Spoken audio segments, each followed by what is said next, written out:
Hello enemy lovers, স্বাগত তোমাকে enemy sagas চ্যানেলে। আর গাইজ, আজকে আমরা ওয়ান পাঞ্চ ম্যান সিজন 3 এর এপিসোড নাম্বার 11কে দেখব। আর আগের এপিসোডগুলোর লিঙ্ক সমস্ত কিছু আমাদের চ্যানেলে রয়েছে, তোমরা যদি না দেখে থাকো তাহলে অবশ্যই গিয়ে দেখে আসো। তাহলে চলো দেরি না করে শুরু করা যাক আজকের এই গল্পটাকে। ভিডিওতে আগানোর আগে একটা স্পন্সর আছে গাইজ, তোমাদের একটা অ্যাপ সম্পর্কে বলতে চলেছি যার অফিসিয়াল পার্টনার হলো PSG। এখানে ম্যাচ খেলে আইফোন, ল্যাপটপ, স্মার্ট ওয়াচ আরো অনেক কিছু জেতার সুযোগ রয়েছে, এমনকি ক্যাশ প্রাইজও জেতার সুযোগ রয়েছে। আর এই অ্যাপটিতে অনেক রকমের লাইভ ম্যাচ দেখার সুযোগও আছে এবং এই ম্যাচের স্কোর অনুমান করে তোমরা গেম খেলতে পারবে। যেমন ধরো কোন টিম জিতবে, কোন টিম কত রান করবে, কে সর্বোচ্চ স্কোর করবে।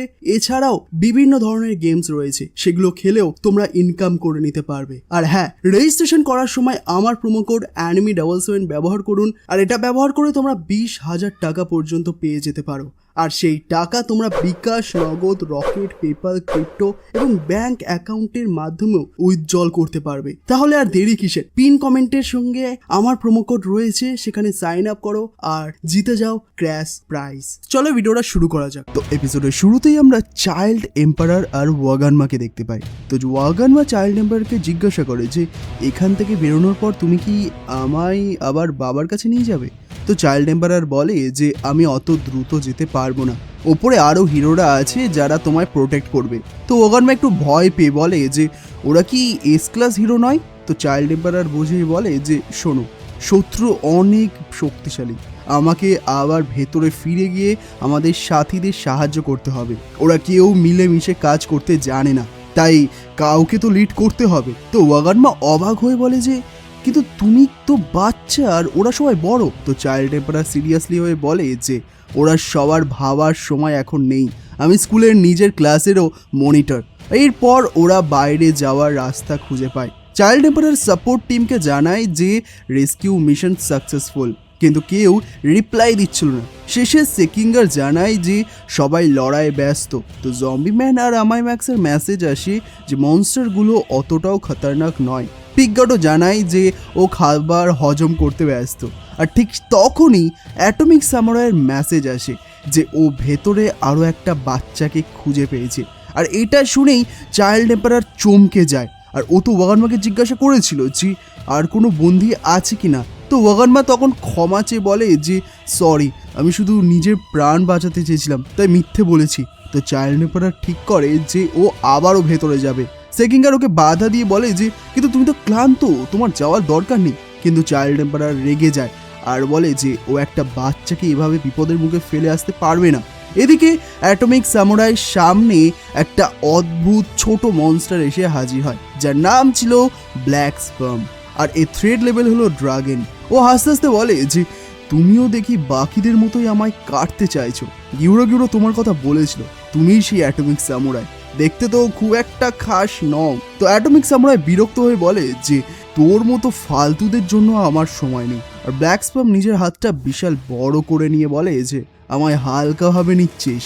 আর অ্যাটমিক সামুরাই এক পলকে তার ওই হাতটা কেটে দেয়। কিন্তু তখনই এক অদ্ভুত কাণ্ড ঘটে, কাটা হাত থেকে আর একটা ব্ল্যাক স্পার্ম তৈরি হয়ে যায়। আসলে এই মনস্টারের পাওয়ারই হলো ওকে যতবারই কাটা হবে ও ততবার মাল্টিপল হবে। অ্যাটমিক সামুরাই নিজের তলোয়ার দিয়ে ওকে 1000 টুকরো করে ফেলে। কিন্তু ঘর তখন ব্ল্যাক স্পার্মের ক্লোনে পুরো ভরে যায়।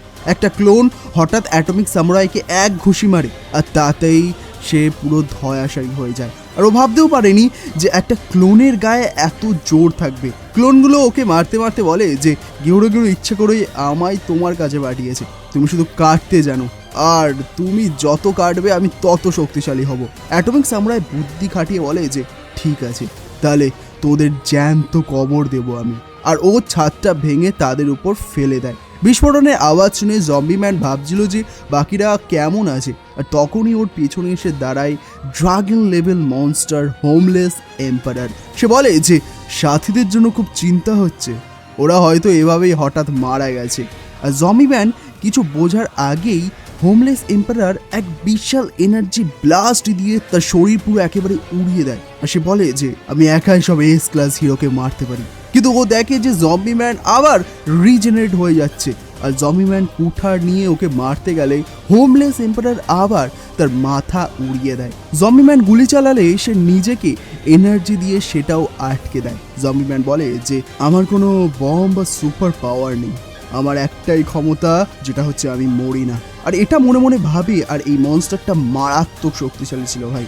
আর হোমলেস এম্পারার হাসতে হাসতে বলে যে এবার বুঝলাম তোমায় কেন জম্বি ম্যান বলা হয়। হোমলেস এম্পারার জম্বি ম্যানকে দেখে হাসতে হাসতে বলে যে তুমি কি আমার পাওয়ারের সিক্রেট জানতে চাও? ঠিক আছে, শোনো কিভাবে পেলাম এই ডিভাইন পাওয়ার। 1 মাস আগে পর্যন্ত আমি পার্কে থাকতাম, চাকরি চলে গিয়েছিল, ঘর থেকেও লাথি মেরে বের করে দিয়েছিল। আর আমার বস আমাকে নিয়ে অফিসের পার্টিতে নগ্নভাবে আমাকে নাচিয়েছিল, আর তার পরের দিনেই আমাকে পুরো বরখাস্ত করে দিয়েছিল। আমি পার্কে শুয়ে শুয়ে ভাবতাম যে এই পৃথিবীটাই আমার ঘর। আস্তে আস্তে তার মানুষের ওপর ঘৃণা জন্মাতে শুরু করে, যারা নিজের স্বার্থের জন্য এই পৃথিবী পুরো 12টা বাজাচ্ছে। আর সে এতটাই ভেঙে পড়েছিল যে নিজেও মরতে চেয়েছিল, কিন্তু তখনই তার সামনে এক রহস্যময় পাওয়ার হাজির হয়, আর সেটা ছিল স্বয়ং গড। গড তাকে বলে যে তুমি ঠিকই বলেছ, মানুষ আসলেই মূর্খ, কিন্তু তার জন্য তোমার মরার দরকার নেই। আমি তোমায় আমার শক্তি দেব, আর তুমি জানো এই শক্তি দিয়ে কি করতে হবে। অর্থাৎ হোমলেস এম্পারার এই ধ্বংসাত্মক শক্তি সরাসরি গডের থেকেই পেয়েছে, যাতে সে পৃথিবী থেকে মানুষের পুরো নাম ও নিশান মুছে দিতে পারে। জম্বি ম্যান মনে মনে ভাবে যে আরে ভাই, এর কাহিনী তো দেখছি আমার রিজেনারেশনের আগেই শেষ হয়ে গেল।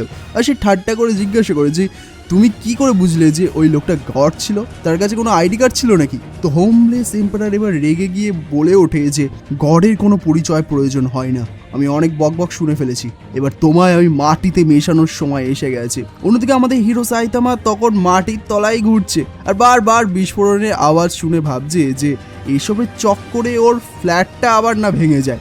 এদিকে আমরা দেখি পুরোপুরি প্রিজনারকে, যার উপর একদল মনস্টার হামলা করেছে, কিন্তু তার শরীরে কোনো আঁচড়ও কাটছে না।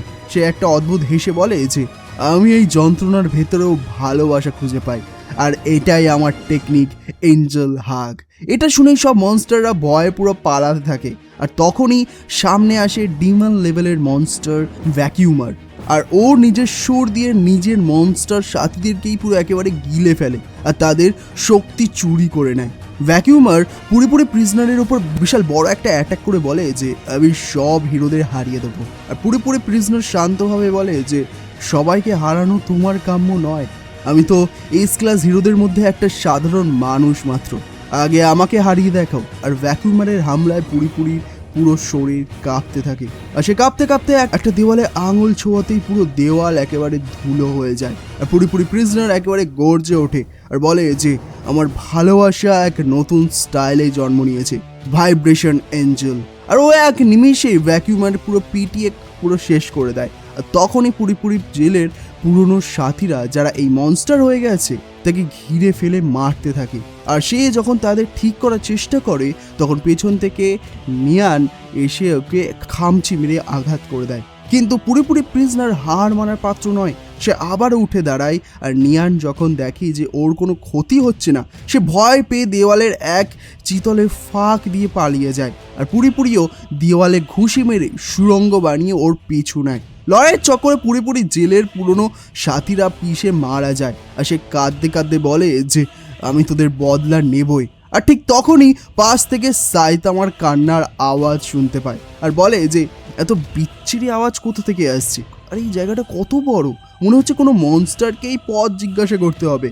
আর এই মজার মোড়েই শেষ হয়ে যায় আজকের এই এপিসোডটা। তো বন্ধুরা, সাইতামা কি পারবে রাস্তা খুঁজে বের করতে? আর এই হোমলেস এম্পারারের এই গড আসলে কি, সেটা জানতে হলে ভিডিওটাকে লাইক করো এবং শেয়ার করো এবং কমেন্ট করে জানাও যে তোমাদের আজকের এপিসোডটা কেমন লাগলো। এবং পরের এপিসোডটা আবার চলে আসবে 7 দিন পর, কারণ এটা একটা অনগোয়িং অ্যানিমে চলছে। তো সেটাকে মিস না করার জন্য অবশ্যই আমাদের চ্যানেল অ্যানিমে সার্কাসকে সাবস্ক্রাইব করে বেল আইকন অবশ্যই ক্লিক করে রাখো। বাকি আমরা দেখা করবো খুব তাড়াতাড়ি আরও একটা নতুন এপিসোড নিয়ে। ধন্যবাদ।